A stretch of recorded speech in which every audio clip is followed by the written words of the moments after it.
ओम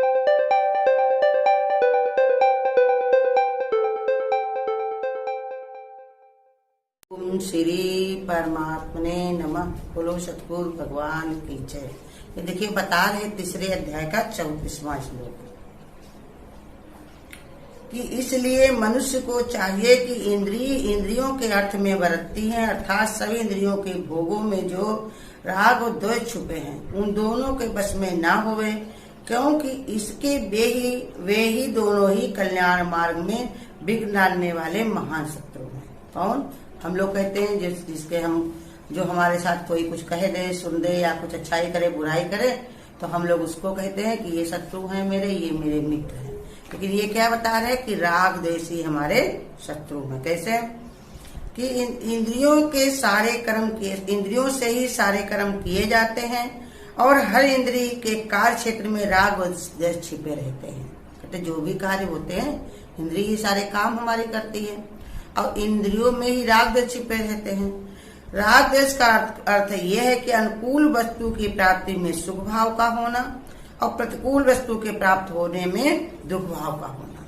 ये राग द्वेष क्या होता है कि अनुकूल हमारे मन का हो जाए तो हम उसी में लिपायमान हो जाते हैं कि मेरे बराबर कौन है, मैं बड़ा भाग्यशाली हूँ, मुझे इतना सब कुछ मिला हुआ, हमको भगवान बड़ा मानता है, संसार हमको बड़ा जानता है, हम बड़े नाम वाले हैं, उसी में हमारे अंदर आसक्ति बढ़ जाती है। और बताए अब संसार का नियम यही है कि जहाँ पर गुरु कहते मान है वहीं पर अपमान है, जहाँ राग है वहीं पर द्वेष है। जिससे हमारा कुछ लेना देना, जहाँ हमारा राग नहीं है तो वहाँ द्वेष से भी कोई मतलब नहीं है। लेकिन वही जहाँ हमारा राग होगा तो वहीं पर द्वेष भी हमारा जाके बनेगा। कोई दिन जो हमारे अनुकूल वो चलेगा तब हम कहेंगे बहुत अच्छा है, बहुत अच्छा, मेरा मित्र है, मेरा दोस्त है।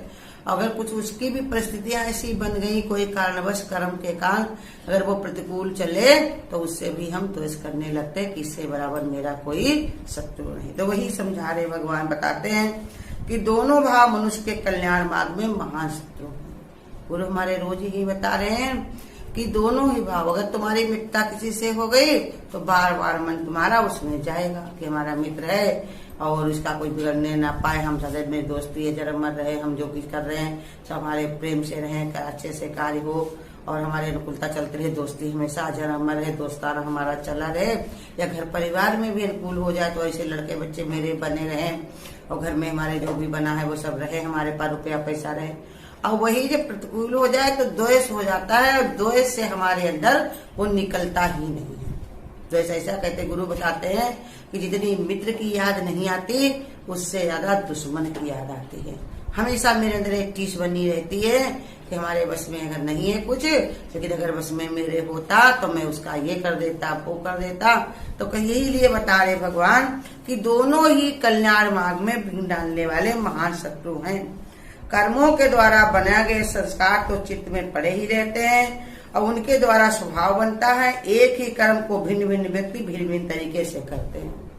कहते जैसा एक ही काम होता है, जैसे तुम्हारे घर में सब्जी ही बनती है, अब बनाने वाला बनाता है लेकिन तुम्हारे बच्चे हैं घर में, कोई उसको बड़ा प्रेम से खाएगा कि कहेगा हम रोटी ज्यादा खा लेंगे, और कोई कहेगा आज तो मेरा खाने का मन ही नहीं है, अच्छी नहीं लगी, कोई कहेगा अरे खा लिया लेकिन उसमें कुछ बढ़िया थोड़ी था।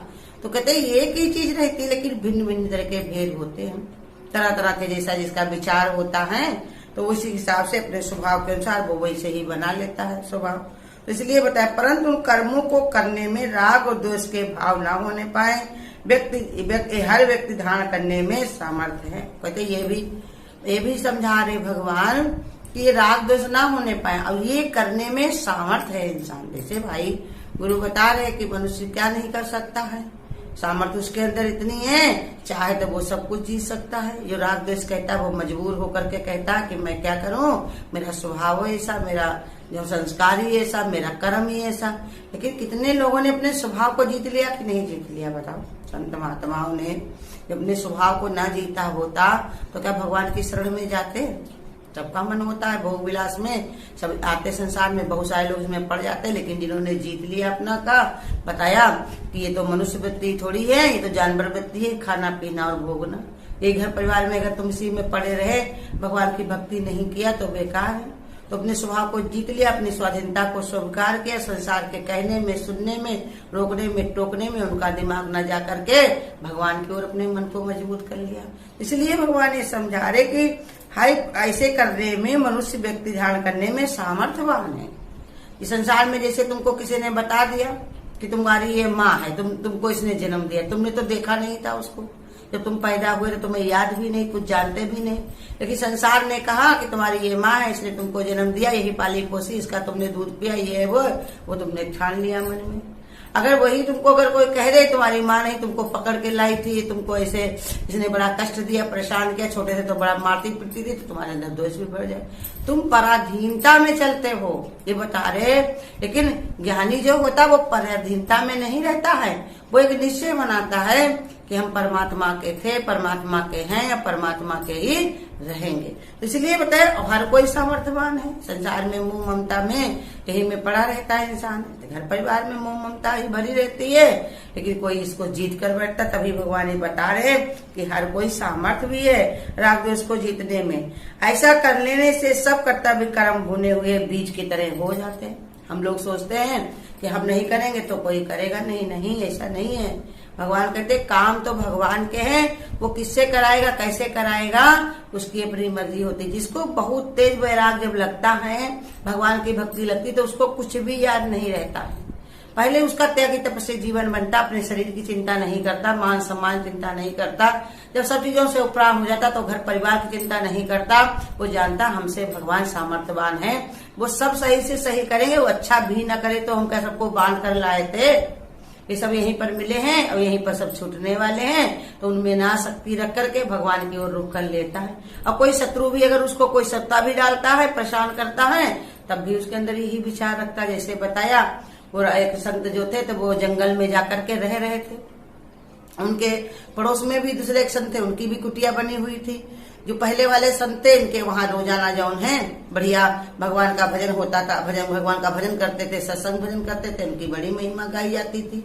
जो पड़ोस में जो बैठे रहते थे उनके पास इतना लोग नहीं आते थे। ईर्षा दोष के कारण एक दिन क्या किया उनके संतों ने, उनके कुटिया के ऊपर जूते जौन है टंगवा दिए, द्वेष के कारण टांग दिए और कहा जब इसके जूते पड़ेंगे तब पता चलेगा बड़ा भगवान का भजन करता, बड़ा कीर्तन करता, बड़ा सत्संग करता है। जब वो निकले और जूते उनके सर पे चराचर लगने लगे तो वो रोने लगे। तब सब आकर कहने लगे मजा आई, बहुत भगवान का भजन करते थे, बड़ा सत्संग करते थे, अब तुम्हें जूते खाद पता चला तुमको। तो वो रो रो के ये कहने लगे अरे भगवान बड़ा कृपालु है, उसने तो हमारे सिर्फ जूते ही लगवाए। अगर वो चाहे, और हमने कितना अपना समय बर्बाद किया भगवान की भक्ति ना करके, राग द्वेष में, इच्छाओं में, कामनाओं में कितने दिन लगाया, कुछ भी नहीं किया। भगवान की कृपा, अपना नाम भी जब पाता, सजा भी दी तो कितनी दी, 2-4 जूतों से ही खाली। अगर वो चाहता तो अंगारों पे हमें लटवाता, चाहता तो हमें छुरी कांटों से भुगवाता, गोली से मरवा सकता था। लेकिन भगवान कितना कबल, मैंने कोई शत्रुता भी उससे करे तो वो शत्रुता को नहीं मानता। वो कहता मेरा कर्म कट गया, मेरे इसके संग ही लिखा हुआ था, मेरा कर्म कट गया, इस काम को छुट्टी मिली हमको। तो इसलिए समझा रहे भगवान। तो वो कर्म उसके भुने हुए बीज की तरह होते। जैसे बताया चना जब तक कच्चा रहता है, गेहूं कोई भी बीज हो जब तक वो कच्चा रहेगा उसको तुम रखोगे वहीं पर जहाँ उसको हवा पानी मिलेगी तो वैसे ही वो जम आएगा। ऐसे हमारा स्वभाव भी पता है। बड़े बड़े संत महात्मा हुए हैं जलभरत जैसे कि देखो उनको सिद्धियां इतनी सब मिल गई थी, लेकिन उनकी सिद्धियों का उन्होंने सदुपयोग नहीं किया। उन्होंने कहा ये सिद्धियां हमको नरक में ले जाने वाली हैं। एक भी अगर सिद्धि तुमको आ गई, किसी पर तुमने उसको सिद्धि का तुमने सिद्ध किया तो वो सिद्धि संसार में फैलेगी। वो सिद्धि के जितने कर्म कुकर्म होंगे वो सब तुमको ढोने पड़ेंगे। इसलिए वो सिद्धियों को भी पीछे कर देता है, उससे लेना देना क्यों नहीं, क्यों वो जानता है। जैसे गुरु कहते पाप पुण्य दोनों को छोड़ो तब तुम हमको पाओगे। अगर तुमने पाप को छोड़ा पुण्य में मन पड़ा तब भी तो तुम्हें आना पड़ेगा लौट करके। यही समझाने के लिए भगवान बता रहे हैं कि देखो किधर मन ना लगा करके ये विचार करो। तो वो अपने बिया को भुना डालता। ज्ञान अग्नि कर्म लगते, जो हमारे अंदर जीव भाव है वो ज्ञान में चलते चलते चलते चलते उसके अंदर एक विचार पैदा हो जाता है। जो भी होता है सब भगवान से होता है। मैं तो भगवान के हाथ की कठपुतली हूँ, मैं कुछ करने वाला नहीं हूँ। जब ऐसे विचार हमारे अंदर आने लगे तो हमारे फिर कर्म बाधा नहीं डालते, क्योंकि कर्म पहले तुम आगे भगवान का नाम लोगे, कर रहा भगवान है, भगवान ही जाने, भगवान से होता। ऐसे हमारे पक्का निश्चय बन जाए तब हमें कर्म बंधन नहीं बनेंगे। लेकिन गुरु कहते तुम तो क्षण में अपने विचार को बदल लेते हो। अभी कहोगे कि ये घर दुआर लड़का बच्चा सब भगवान के हैं, लेकिन अगर संत महात्मा कोई कहे कि तो कहेंगे सब आपके ही हैं, भगवान सब तुम्हारे ही हैं। लेकिन वो कहे अपनी औरत हमारे साथ भेज दो, या अपनी बिटिया को हमारे साथ रख दो, या अपने घर वालों तो कहेंगे नहीं ऐसे थोड़ी तुम्हारा अपना सब कुछ है, ये तो खाली कहने भर को है। ऐसे हमारा निश्चय पक्का बने। जैसे बताया संत गुरु बताते हैं कि एक बार गुरु और शिष्य दोनों लोग निकलते हुए जा रहे थे। रास्ते में क्या था, एक तोता बिक रहा था, बहुत सुंदर तोता था। तो गुरु ने देखा, उस तोते के ऊपर निगाह डाली और मुस्का कर आगे बढ़ गए। तो उनके जो शिष्य था उसने सोचा कि जरूर ये तोता मेरे गुरु के मन को भाया है, हमको ये तोता ले जाकर के गुरु को देना चाहिए। इसलिए वो भाई जब गुरु चले गए तो उनके पास गया, कहने लगा भैया ये तोते की क्या कीमत है, ये कितने का है? तो उसने कहा इसकी कीमत क्या है, तुम्हारी माँ और बहन, इसकी ये कीमत है। उसको बड़ा खराब लगा, बताओ इसने कैसी कीमत बताई, माँ और बहन देने की कीमत। तो उसने कहा अपने घर में आया और सुस्त होकर के लेट गया। तो माँ ने पूछा क्यों आज भोजन क्यों नहीं कर रहे हो? तो कहा कि आज हमारा मन बड़ा परेशान है और ऐसी बात हो गई, गुरु के लिए हम तोता लेने गए थे, लेकिन उसने ऐसी कहा। तो माँ ने कहा बेटा कि देखो गुरु के कार्य में अगर तुम वो कह भी रहा है माँ और बहन, कहा चलो माँ तो मेरी अपनी है, लेकिन बहन तो हमारी पराधन है, किसी के घर की लक्ष्मी बनेगी, उस पर तो मेरा कोई जोर नहीं। लेकिन उसने कह दिया ऐसे तुम्हारी माँ और बहन हमको चाहिए, तभी ये तोता देंगे, इसकी यही कीमत है। तो माँ ने कहा बेटा गुरु के लिए अगर हमारा जीवन भी, अगर हमको तुम वहां दे भी आते हो, गुरु खुश हो जाते हैं, तो मेरा जीवन धन्य है। माँ ने भी कहा और उनकी जो लड़की थी बहन, उसने भी यही कहा कि गुरु के कार्य में अगर हमको भी लगा देते हो तो हमारा जीवन धन्य है, तुम्हारा भी जीवन धन्य है। तो वो गया, उनकी बात मान करके माँ और बहन को ले जा करके वहां पर दिया जा करके, और तोते को ले जाकर जब गुरु के पास पहुंचा तो गुरु के शरण में उनकी माँ और बहन दोनों बैठी हुई थी। गुरु अजमा रहा था। हम लोग कहते हैं ऐसे विश्वास नहीं होता है, लेकिन गुरु गुरु के पास बैठे हुए थे, दोनों गुरु के ऊपर हवा कर रहे थे, माने गुरु ने सबको अपनी शरण में ले लिया। ऐसी बुद्धि विचार में कब बनती है, जब हमारे अंदर सच्ची शरणागति होती है। तो यही समझा रहे भगवान कि अपने कर्म को भून डालो। जब भुने हुए बीज जो हैं उनमें कोई भी बंधन नहीं होता। किसी प्रकार भी किसी के आगे अपने प्रारब्ध का निर्माण करने में असमर्थ हो जाते हैं। कहते फिर वो किसी प्रकार भी किसी के आगे आने वाले प्रारब्ध या निर्माण करने में असमर्थ हो जाते हैं। जब अपना कर्तापन खत्म कर दिया तो वही कोई भी कार्य होगा तो पहले से ही कोई निर्माण माने क्या है, कोई विचार ऐसे नहीं होते, कर्ता नहीं बनते हैं कि हम ऐसे करूंगा, ये मेरा कर्तव्य है, ये हमें करना चाहिए। वो सबसे न्यारे हो जाते क्योंकि अपना उनका कोई मन नहीं। इसलिए मिसाल गुरु देखो हमारे राजा जनक की देते हैं कि राजा जनक जो है जब कोई कहता था खाना खा लो तो खा लिया, जब पीना के तो पी लिया। लड़की बिटिया ने उठा करके उनके धनुष को रख दिया था किनारे सीता ने, तो वही धनुष ही उनकी शादी का कारण बनाया। तो इसलिए तरह तरह से संत महात्मा हुए बहुत सारे, यहाँ पर भी धरती पर भारत भूमि में, जिन्होंने ऐसा जीवन भी जिया कि ऐसा नहीं है कि वो उनको अपने कर्ता भाव में रहे हों। कितने सारे संत महात्मा हुए जिन्होंने अपने कार्य कर्तव्य को भगवान को आगे करके किया। तो कहते इसलिए प्रारब्ध का निर्माण करने में भी असमर्थ हो जाते हैं। परंतु इन दोनों शत्रुओं से बचने के लिए मनुष्य जागरूक नहीं रहता तो फिर अच्छे से अच्छा किया हुआ कर्म भी मनुष्य को बंधन में डाल देता। अगर कोई भी कार्य करने में जागरूकता नहीं आती, उसके मैं मेरा बन भरा रहता है, तो फिर वही कर्म उसके बंधन का कारण बनता है। फिर अच्छे से कहा कि इस प्रकार पूर्व संस्कारों से बने हुए स्वभाव के अनुसार प्रत्येक मनुष्य कर्म करने में राग अथवा द्वेष से मुक्त होने के लिए स्वतंत्र है। भगवान रोज समझा रहे, बता रहे हैं तुम्हारी मर्जी हो तो स्वतंत्र होकर जीवन अपना बिताओ, और मन तुम्हारी ना मर्जी हो तो अपना बंधन में जाओ। तुम्हारे सामने जिसे गीता में भगवान बार बार समझाते हैं अर्जुन को, और बाद में क्या कहते हैं, तुम्हारी जैसी इच्छा। जैसे तुम्हारी मर्जी।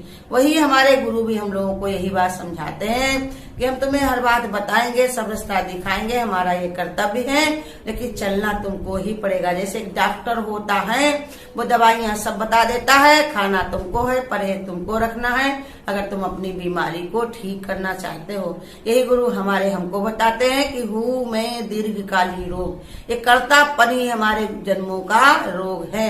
अगर इसको हम घटाना चाहते हैं तो गुरु की शरण हमको लगना है, गुरु के ही विचारों को लेकर के आगे बढ़ना है। तो यही जागरूकता में हमको रहना है।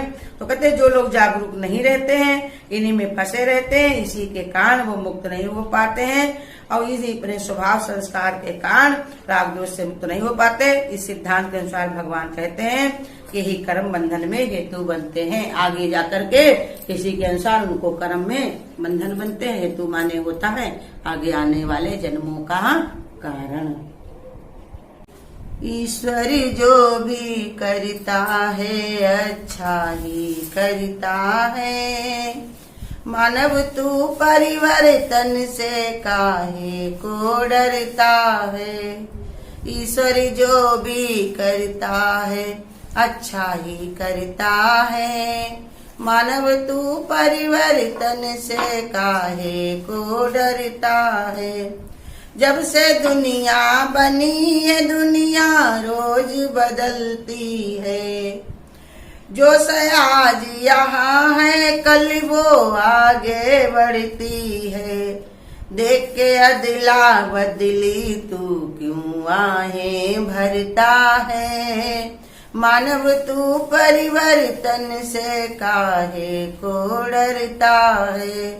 ईश्वर जो भी करता है अच्छा ही करता है, मानव तू परिवर्तन से काहे को डरता है।